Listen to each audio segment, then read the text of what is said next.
Welcome to Live Into Your Best Life, a show where people learn how to go from where they are to where they'd like to be in any area of life.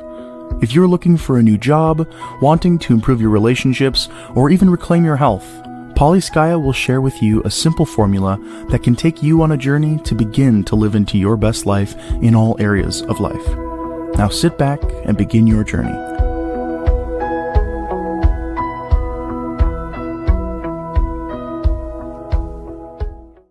Hello, I'm Skaya, and welcome to Live Into Your Best Life.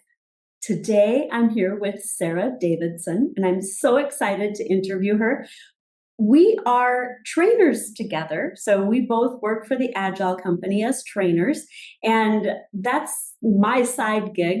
So I am a professional coach, and I have gotten to meet and work with people around the world, and Sarah's one of them. And Sarah is, I love her because she's so inspirational. So she's not only a coach, a professional coach, she's a trainer, and she's a speaker. And she does inspirational speaking at various events.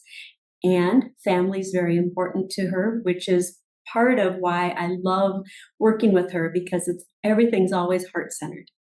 And so with that, Sarah, welcome to Live Into Your Best Life. Thank you. What a bio that was. You didn't send me one, right? No. Oh, and now I just noticed how my shame just passed by, and noticing that thought of I didn't. That's just fine. That's just fine, because I either get one or not. And if I don't, pick it up based on what I know. So was that okay? It was okay, but the bad part was that I think I said to you that I'm going to send it, and I didn't. So for that, I apologize. It's no problem. It's all because of me. It's no problem. And if I screwed anything up, then that is just fine. You'll correct it. So where are you physically located right now? I am in Sweden. Very cool. So I'm in Minneapolis. And I think it's so crazy because back in the 90s, I was taking a bunch of college classes. And one of the books that we had to read was The World is Flat. And it was talking about global communication and global expansion and all of the things that they predicted were coming. And I remember in my class, people were thinking about, there's no way. I don't know if your mug is a Starbucks mug, right? We were talking about that before. And Starbucks was one of the companies that was called out in this book about global expansion. And people were talking about, there's no way. And how are we going to do those types of things? And I remember one of the classes I'd taken, we had to figure out how to run a project globally, remotely. And it was just so fascinating. I was in these classes learning these hands-on experiences that have now become second nature to us. And so I'm just curious, I'm in Minnesota, United States, you're in Sweden, right? And so 4 years ago, we would have never met. Most likely not. I think through COVID, even though a lot of things just shut down, an entire world also opened up. That's right. And at least that's how I saw it back then when I started to train through the Agile company back then.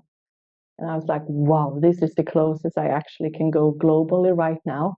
And I loved it. Yeah, we get to know so much about just all the cultures. And while it's not the same as being immersed, we get to taste a variety that we wouldn't have had before. And the reason I brought that up was because for the listeners, when Sarah and I were just chit-chatting before I started the recording, she asked me, oh, you live in Minnesota. Do you know where Granite Falls is? And I thought that was pretty fun. So do you mind sharing, why would you know where the town that I went to kindergarten and first grade is? So I come from a very small village. And one thing we had out to the world was that I knew we had relatives over there and that we have people connected there. And they lived in Granite Falls. And even some of them, when they got a little bit older, they come over to Sweden to visit. And that was my first experience with American people. And I went, see you later, alligator, after a while, a crocodile. And I thought it was so funny. I was just a child at the time, and they like shared on me. And I think I performed for them as well. Like I really tried to train the English part with someone that I had to do. And even some from the relatives there I connected with and texted with, sent email through, and got to know a little bit how the school system worked over there and how it differentiated from here and so forth. So that is why I knew about Granite.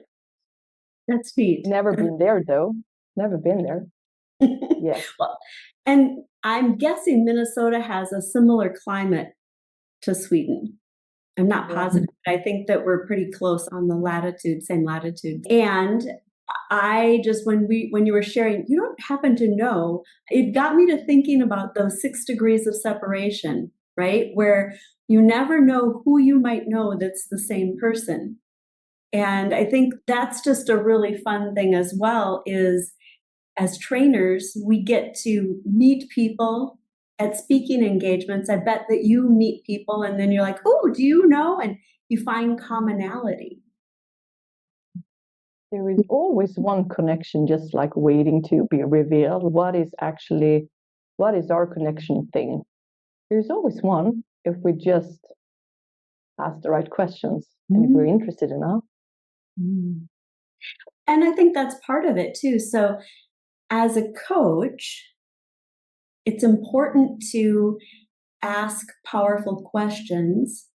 And actually, as a trainer, as a speaker, it's important to ask people powerful questions to reveal so that we know where to go next. Doesn't matter if it's where we're taking the class, where we're helping our coachee, or how to meet the needs of the speaking engagement. And so what would you say your favorite go-to powerful questions are? And then I'll tell you why I'm asking. Oh, now I get annoyed about that. The first question that comes to my mind is what else? But that is not the most powerful, even though it is very powerful. That was the one that came to my mind. But it is a powerful one, though. Yes, it is. It's very simple. What else? Or what's next? It's very simple. What makes it powerful for you? Because it opens up for any kind of perspectives. You don't know what comes with it. Like another question I would like to bring is, where are your thoughts right now? Because those thoughts are revealing so much about the story we're telling ourselves and what emotions that might trigger. And then it maps out a lot of things for me when I ask that. But I think it correlates to what else, because you have no idea what comes, and you get the opportunity to maybe meet people where they are if you choose to, or where they're about to go. Yes, I love that. That makes sense. Totally makes sense. Well, and I think one of the things I really enjoy about, we teach the powerful questions, right, in one of the classes. And when I teach the class, I play it out with folks. And so when it comes to why, I exaggerate it. And I do this in person too. In fact, a couple months ago, I did a big kickoff with almost 100 people. A bunch of different vendors came together with my client. And I actually had one of the people that I've worked with for a few years. She didn't know what I was going to do. She just trusts me. And so she came up front and I told her, you can talk for 2 minutes about anything you want, and I won't interrupt you. Mostly won't interrupt you. And she laughed and she's, ooh, there's the hook. Okay, let's do this. And she started telling me about her sons. And I would ask why. And all of a sudden she got through 30 seconds and she said, I can't do this anymore. And so we had a great conversation about her kids. But when you ask what's next, it's a little bit, or what else, I should say, when you ask what else, it's a little bit like asking why, but it doesn't put people on the defensive. Why shuts people's minds down, where what else opens their mind to possibilities. And just like with that question, why, where you're going down the root cause, that's when things are broken. People aren't broken. And so what else allows them to dig deeper without feeling like you're looking for something specific, or whether they don't feel like you're putting them under the gun, I think. Yeah, the wordings that matters so much, the vocabulary. We also can go to, and what do you see regarding that, or the what? Yeah, Here. that's a good. Yeah, you're right. Why doesn't always land as such, but sometimes when I work with managers higher up or something, or hierarchically higher, I often can try and push that just to see what actually is going to happen, how they're going to interfere with that, because they are going to be pushed quite a lot in the organizations anyway, right? And I tell them about afterwards why I do that and how we're going to trigger things, or what we're going to do with those kind of questions, because those questions will be brought anyway. But in here, we're doing it in a safe space. You can prepare and see how you're going to deal with the emotions that get triggered by the questions, right? Yes, indeed. Yes, indeed. All right. So, of all the things that you do, tell me a little snippet about each of the pockets, how you spend your time, and what you like about it. When I do my work stuff, then, okay. What I really like is to bring forward the entire capacity of either an individual or a team or an area training program, whatever they call, in the organization as such. I know that I often come back to, let's talk about excellence. What does it look like? Let's talk about how performance. What does it look like? And what does it look like when we do the other stuff? And so not always that lands. When I ask that kind of question, Sarah, we're not using that vocabulary here, or we are not, we don't want to define excellence because we are not doing an elite part. And I go, why? Is that typically for us in Sweden? Or where do we know we want to go? And what do we really want to do with our organization and our people and the world? But that is something that really triggers me, because I always want to see how far can we actually go without ever compromising on the well-being of the people. Because I think that we can benefit of more collective intelligence or emotional intelligence if we could just enable the system to talk, or the people to just be what they are. And we often need someone to bring that forward. And for some people, I might be, and for some, I'm not. And luckily, there are a lot of coaches as well. And there are others that can bring that. But that is what gets me seeking nowadays. Now I go especially for what can we actually leave for the world when we are not here anymore. We need to prepare. We need to raise the leadership skills to an excellent level, because we are lacking behind. If we look into those trends, and I need that purpose to get going. And for whatever level or whatever part in your organization or in your own self-leadership, that is what I want to ignite or nurture forward so people can go through each evolutionary part that is necessary to thrive. It doesn't go to jump from one part to another, but make it as nutritious as possible as people go. That's what I often do, but I do that in a lot of different stances according to what we actually have agreed upon in the contract and so. But that is what I enjoy. In essence, you're helping people figure out their why.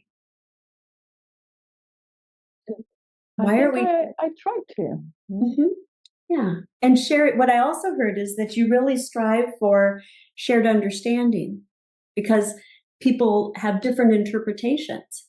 And so you have to help people get aligned in order to then move forward together. Yeah.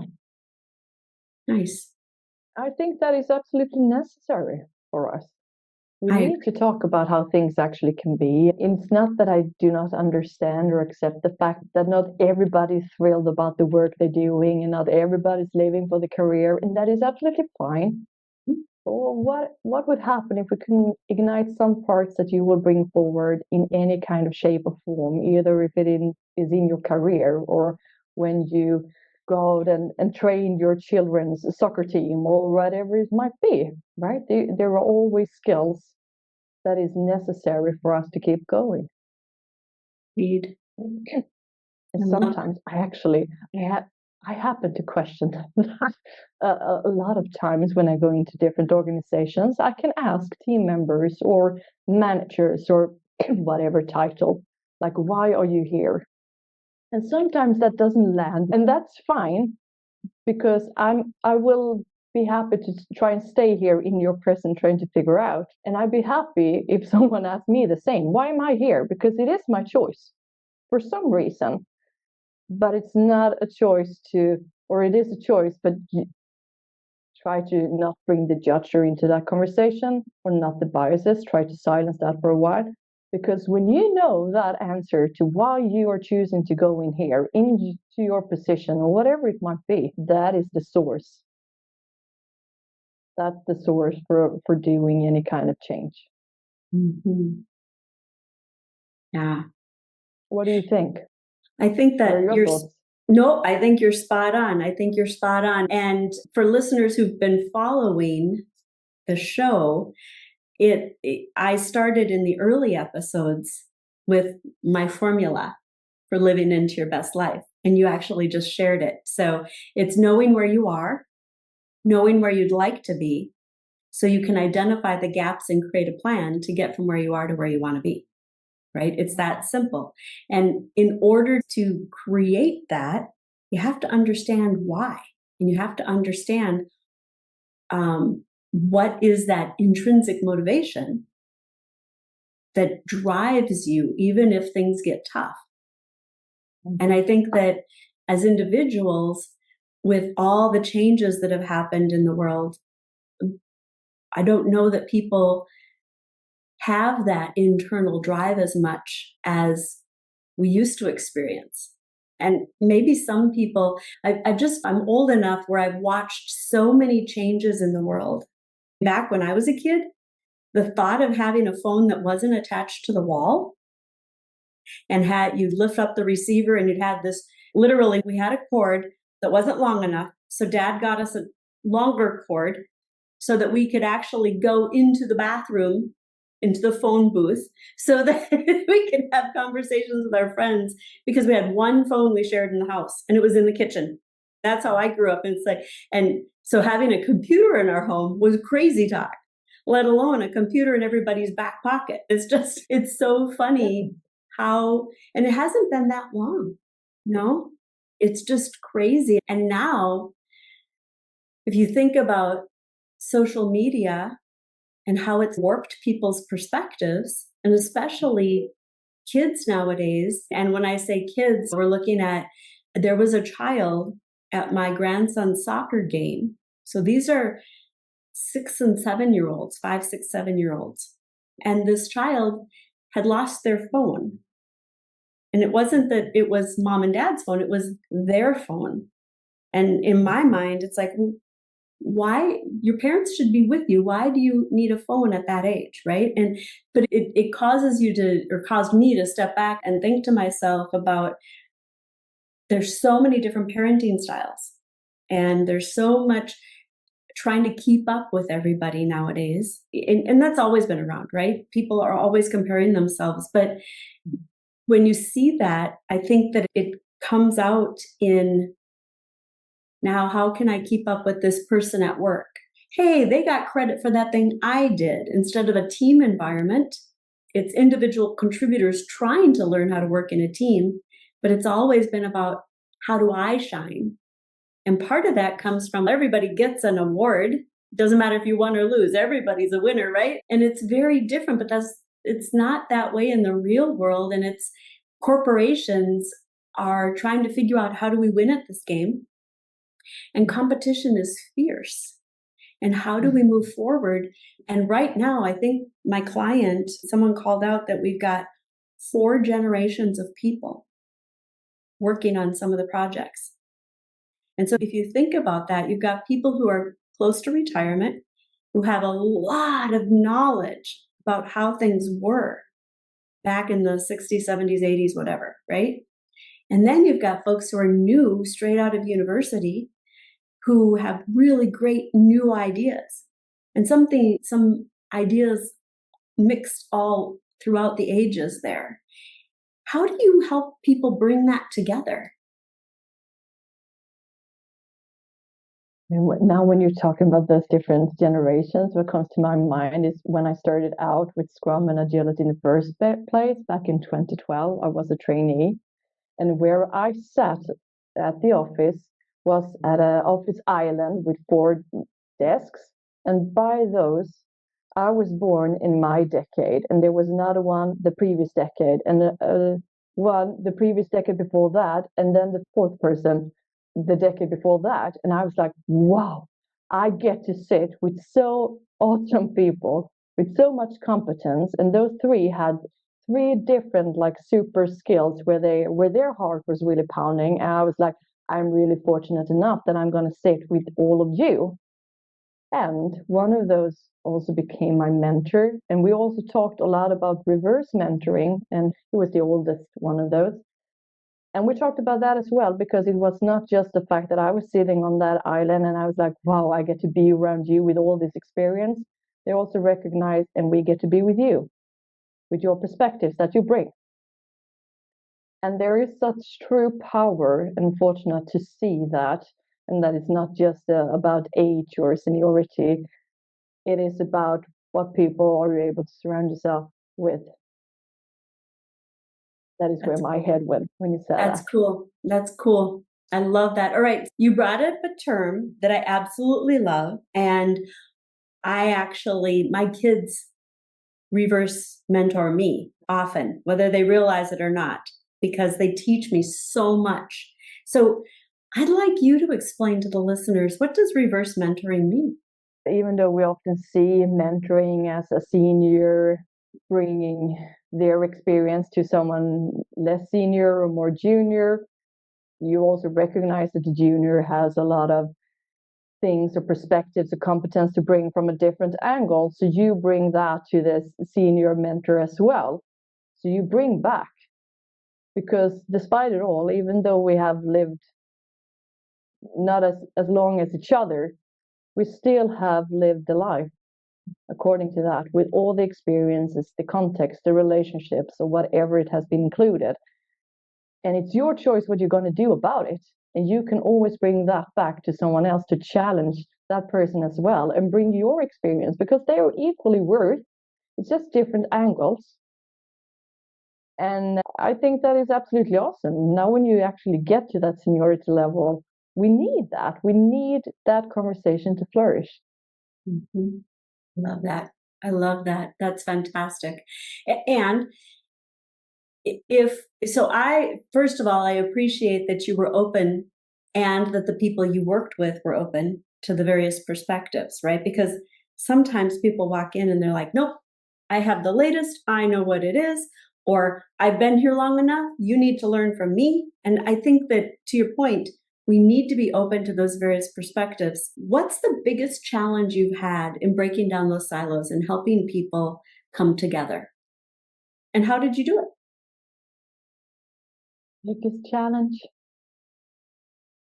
What comes to my mind immediately is that I've also been falling into that trap as well, being into that culture as well, and also basically becoming that. Wanted to raise the voice because the culture was encouraged to have opinions and thoughts. That was encouraged, rather than what questions do we need to raise to make the information we need transparent, so those with the authority or decision rights could take the decisions needed for the organization. And I realized that I didn't like that version of myself, and how I allowed myself to also get triggered by it. I'm not a victim for it. It's my choice, but I can zoom in and out from now and see how things were, and how I really try to work to not bring that opinion culture, because what is my opinion worth in the end, or your opinion? Whose opinion or thoughts are we really want to bring forward?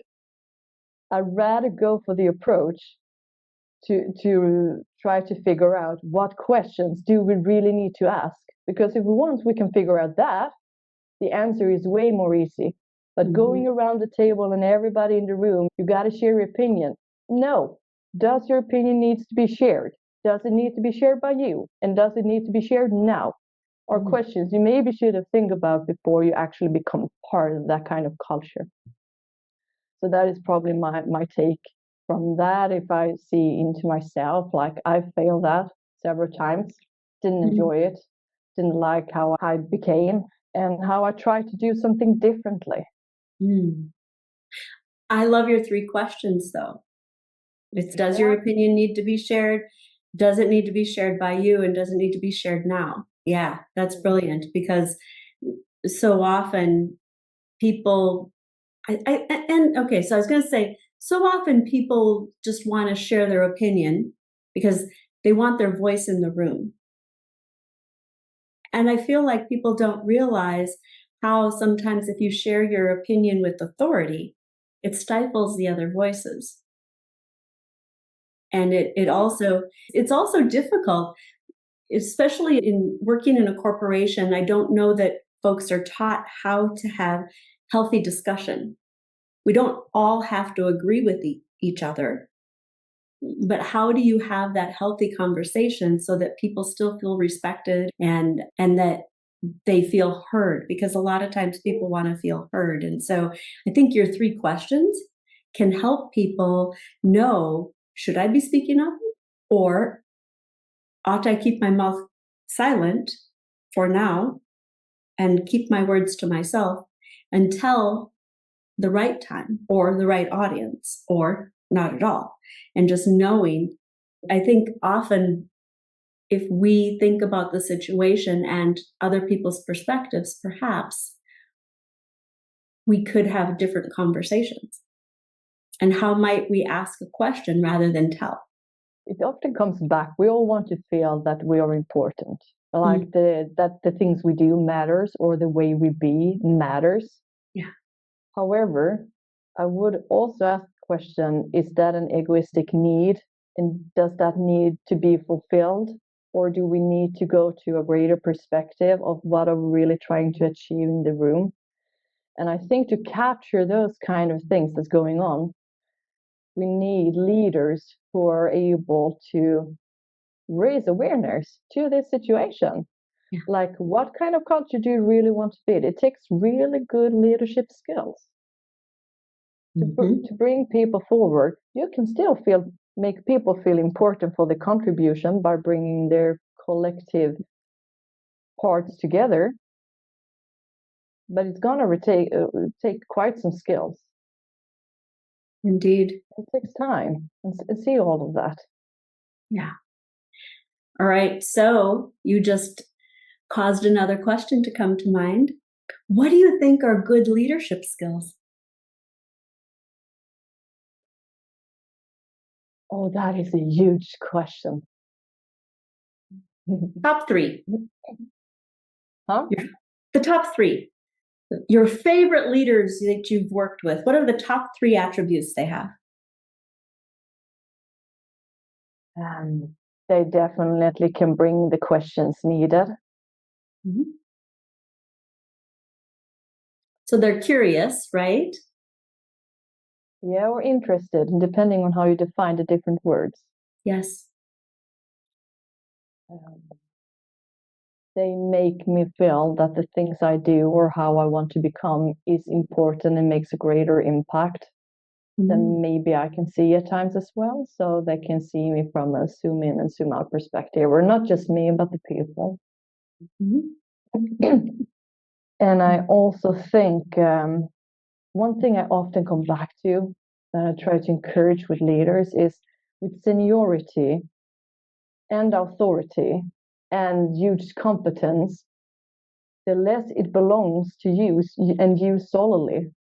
And the more it also raises the accountability of making things better for more people.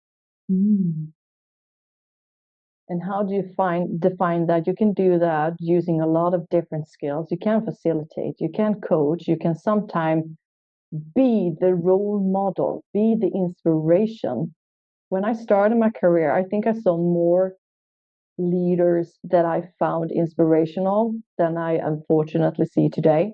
It's almost like a trait that we have. We don't need that, but we do. We need to feel inspired, so we have some sparks that might ignite. It can be just a teeny tiny little thing, whatever. I just want to be around you because you are also going to make us better, and me. I can't really articulate that into one word, but otherwise that would be my third one. Yeah, yeah. But that essence is really important to, bring to light, because really what you're saying is, how do we amplify the brilliance of the greater team or the greater organization, or how does one person help shine that light to raise everybody up so that you can become better together? I still recall, and I talked with one of my first managers, and I come back to that when I was a trainee and started with Agility and Scrum. And the first certification I was going for, I was feeling so nervous, and I could tell my manager because that was the relationship it was. Mm-hmm. It said, Sarah, if you don't pass the first time, you're just going to have to study a little bit more, and then you go again. That's right. And I talked to him just the other week and said to him, like, and now this is many years ago, but that comment meant the world to me because that relieved that super stress I felt because I really wanted to perform. Want to high perform, right? I still wanted that though, but now with the security of realizing it's not the end of the world if I don't, because I have the support of my manager. And it's often those teeny tiny comments that make someone else to feel safe, important, or just seen or valued. Like, we're not kicking you off because of that, because I see what you're going to contribute and I have faith in you. And someone else to enable you to feel like that means the world. Yes. And what if all of us out here, do we think about that, the impact we actually can create with people around us? Just those teeny tiny comments in full presence, just being there, human to human. It's not the end of the world, hopefully. That's right. It's just human. Mm-hmm. And it creates a ripple effect, right? Mm. When someone, and your manager probably didn't even realize the impact they made in that moment. It's actually, there's someone that I haven't worked with for over 20 years that reconnected with me, and we did dinner last week, and it was so much fun. It was like no time had passed.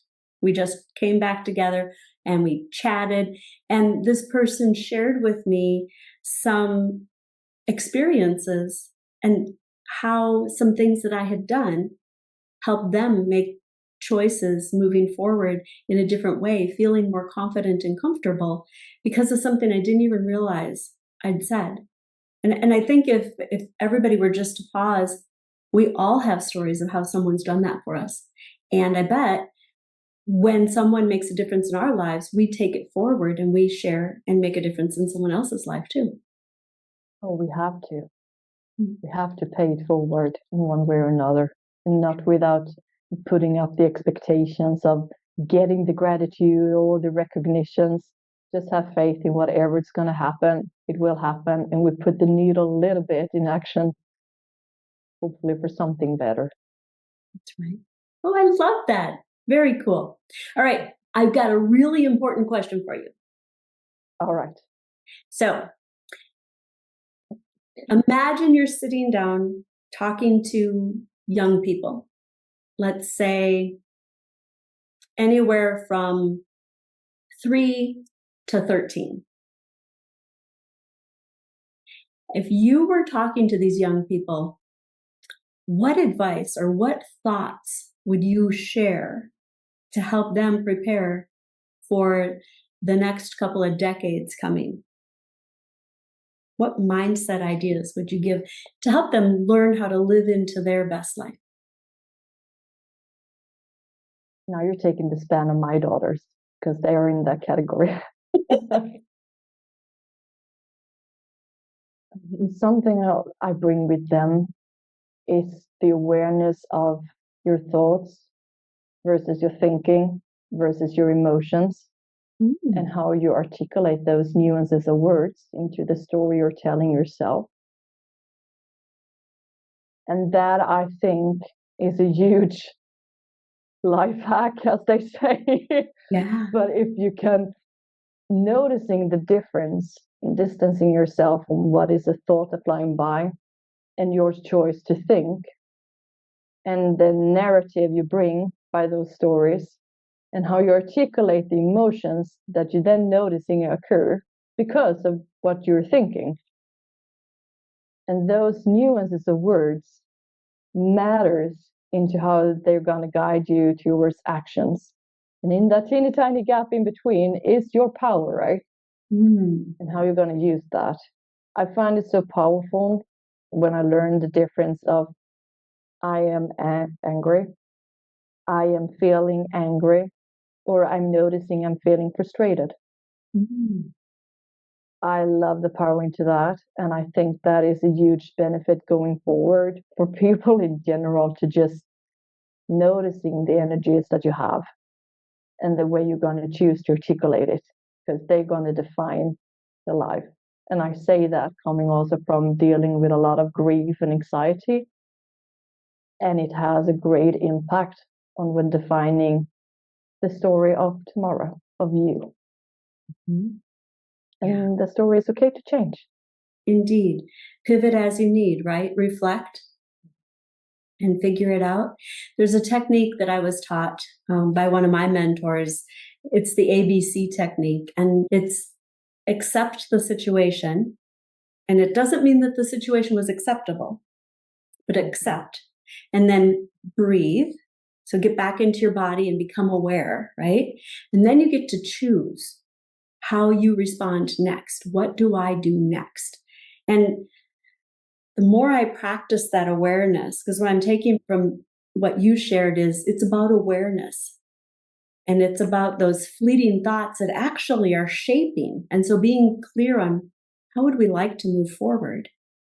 Okay, now how are your thoughts either supporting that movement or hindering it? And then what can you consciously be thinking? And then how do you build that into that feeling and bringing it to life? That's very powerful. Yeah, I think so too. And especially considering all with social media and all you mentioned before about how we compare ourselves. And I do that all the time, and I really try to work that off. And I also think that bringing that inner judger, silence that a little bit as often as it's possible, and especially towards oneself. Can we bring that down? You're not all those bad thoughts if you have those, and it doesn't define you. And you don't have to bring that judger, or we need to be aware about it. But if we can silence that a little bit, or I found that helpful, and I imagine it might be helpful to support it towards others, and especially kids going forward. What if we just, if not let it go, at least hold it lightly and noticing that difference? And that whatever life shows up to be, trying to cooperate with life, even though it sucks at times. That's just how things are. But still, that is what we need every day. How do we then cooperate with life? How do we learn to go with the flow? It's okay. Yeah, it is okay. Yeah. It is okay. That is probably, if I would sum it out, to actually respond to your question, then I would bring it is okay to every child out there. It is okay. I love that. Your fault either. Nice. That's wonderful. All right. I shared that you do speaking engagements. And I've tried this year. Huh? I've tried to increase that this year. Yeah. And so now, do you have a full-time job or do you do contract work? I have just finished up the contract I was on just a month ago. I do a little bit what actually feels right things to do. So I've done a lot of contracting during the years, and also now I'm going to try to do more of the training as well. Both we're at the same company you mentioned before, but I've also this summer become a professional Scrum trainer. So I'm going to see if I can put that up as well. Very cool. Very cool. That's fantastic. Okay, so how can the listeners connect with you and help you on your journey? Well, you can always connect with me on LinkedIn. So it's Sarah Davidson. And I have a blue shirt or something like that on the picture. I'll put the link. I'll put the link in the show notes so that they'll be able to connect with you. You can always connect me and feel free to ask anything you like. Because I really would like to encourage that thing, because I will, if we connect. If I feel like asking something, I will ask. And it's always your choice if you're going to respond to it or not. And I'm absolutely okay with that. Nice. That's fantastic. I encourage those. Can you ever come to a deeper conversation? That is what gets me going. I always want to connect to a deeper level. As soon as we're done with the fact that it's grey in Sweden, it's neutral and all of that, and it's starting to get cold here, let's deep dive. What is the real thing we really can connect with? I always encourage that. I love that. That's wonderful. So in the show notes, I will have the link for Sarah Davidson's LinkedIn profile. And if you have enjoyed hearing about her ideas and thoughts, please connect with her. She is fantastic. And you've heard here, she cares about people. And she really cares about connecting people, that shared understanding, and how can we move forward together in a collaborative way. Any last thoughts you'd like to share, Sarah? Thank you, Ollie, for inviting me to this. And you really stretched me out of my comfort zone, because when you wrote and asked me, can you be part of this? I felt like, oh, now I'm going way out of here. And of course, I'm going to say yes in that case, because I feel that. So I'm noticing what I'm feeling at that point. And I really enjoy being here with you. I look forward to talk more to you. And thank you for doing this. You're doing your podcasting. I've listened to several things. So thank you for the work you do for our world. Thank you, Sarah. That's so sweet. Oh, you just warmed my heart. I appreciate that. So for the listeners, if you've enjoyed this show, please like it, share it with your friends and family, share it on your social media, and get exposure. Sarah has some really amazing ideas that she would like to bring to the world, and that I would like the world to start to consider adopting as well. And if you've enjoyed this show, please subscribe, because every Wednesday, the show drops and you'll have it in your inbox to listen to on your way to work or home or whenever you're walking, whatever you'd like to do. So continue to look at those ideas. How can you make a better world out there, those ripple effects, and continue living into your best life. Until next time, enjoy the adventure.